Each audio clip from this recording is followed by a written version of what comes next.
Humanitate Digital Globala gradua 2008ko irailean hasiko da Bilbon, Zorrotzaurren. Ikasle guztiak izango dira ongietorriak, baina batez ere giza zientzietako eta humanitatetako ikaslei dago zuzenduta. Gradua bi ziklotan egongo da banatuta.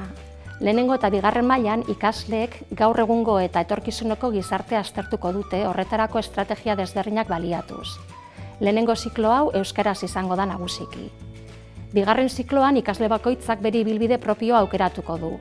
Eta ziklo hau batez ere ingelesez izango da. Halere, oso user-friendly izango gara.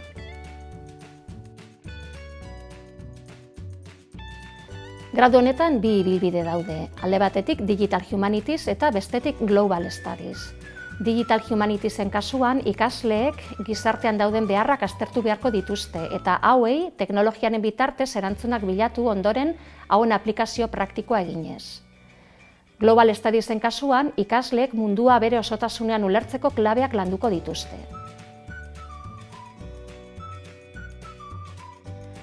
Azterketarik ez, erabat praktikoa eta esperientziala, bigarren mailatik aurrera kanpoan atzerrian egonaldiak, kanpo eragileekin eta erakundeekin elkarlana, hein batean norberaren ibilbidea diseinatzeko aukera, autoezagutzatik abiatuta tutoretza pertsonalizatuak, eta hiri osoa izango da kanpusa, hau da, ohiko hormetatik kanpoko ezagutza balidatuko da.